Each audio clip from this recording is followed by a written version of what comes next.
어제 이재용 삼성전자 부회장이 4세 승계 포기와 노사관계 개선을 골자로 하는 대국민 사과문을 발표했습니다. 이재용 부회장은 국정농단 뇌물죄로 파기환송심 선고를 앞둔 피고인입니다.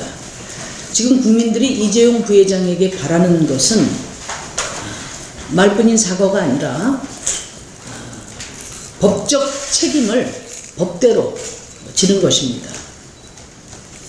그동안 삼성 총수 일가는 과거 엑스파일 사건이나 비자금 의혹 사건 등 각종 불법 행위가 드러날 때마다 눈가림용 대국민 사과와 경영 쇄신안을 내놓았지만은 말뿐인 약속에 그쳤습니다.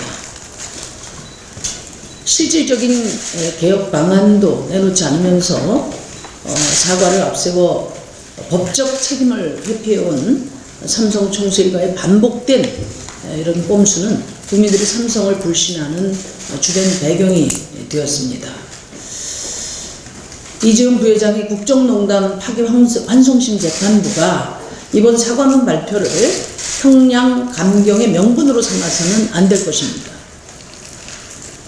이재용 부회장을 봐주지 않고 제대로 처벌하는 것만이 재벌 일가의 불법 편법 행위를 중단시키는 유일한 길이라는 점을 사법부는 명심해야 합니다. 실형의 가능성을 높여서 파기환송했던 대법원의 법정신을 유지해야 법치주의가 훼손되지 않는다는 점을 재판부는 명심하기 바랍니다.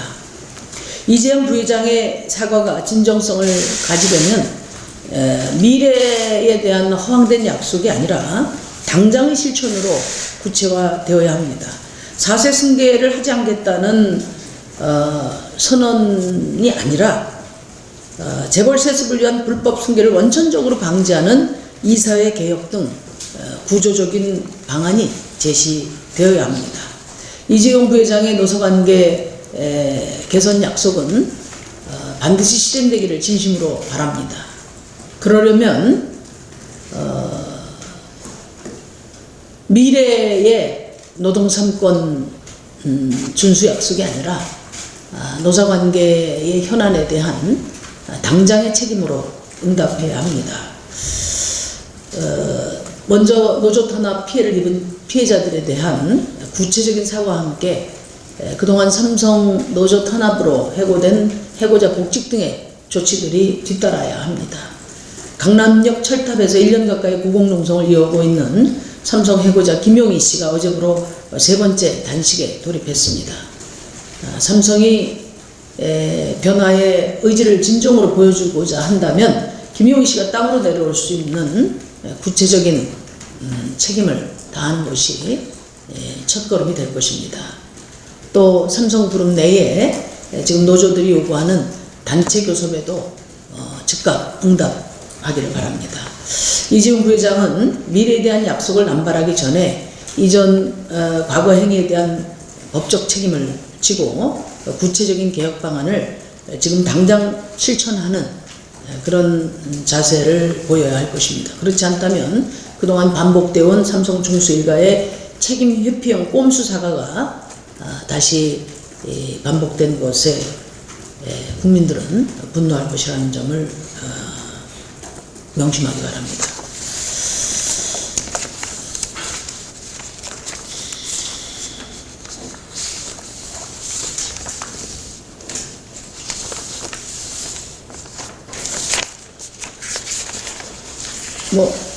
잠깐만요.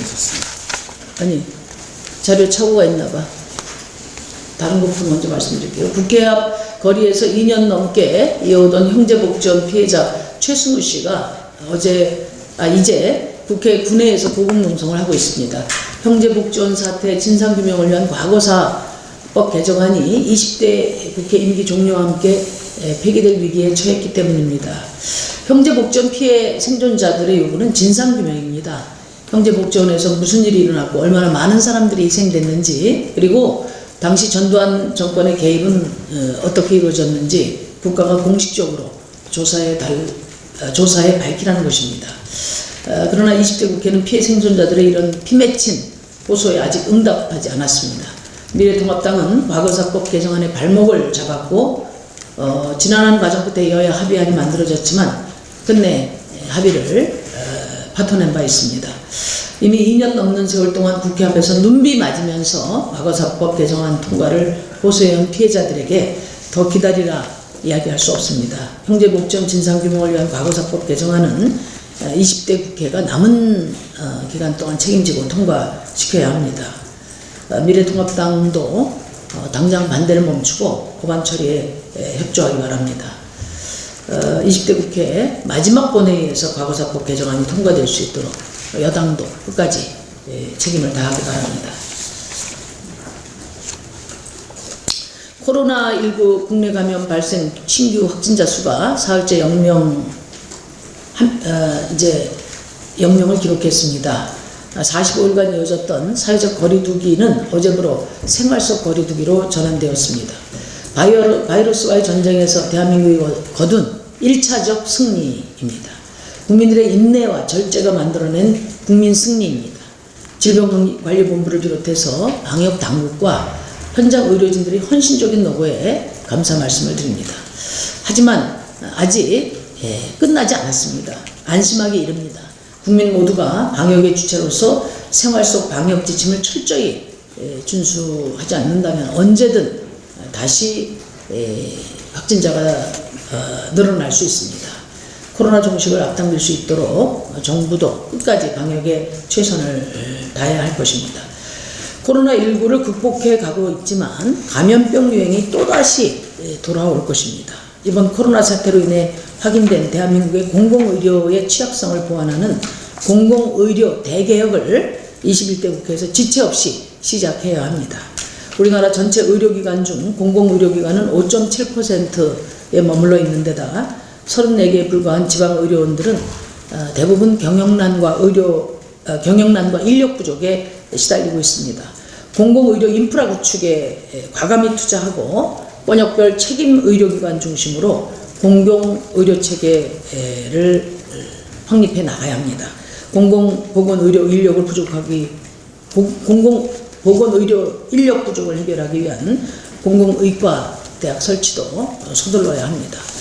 국가 지정병원의 음압병상이 턱없이 부족한 상황에서 민간 대형병원이 병상 개방을 해줌으로써 민간 병원의 공적 의료기관으로서의 역할을 강화할 수 있었습니다.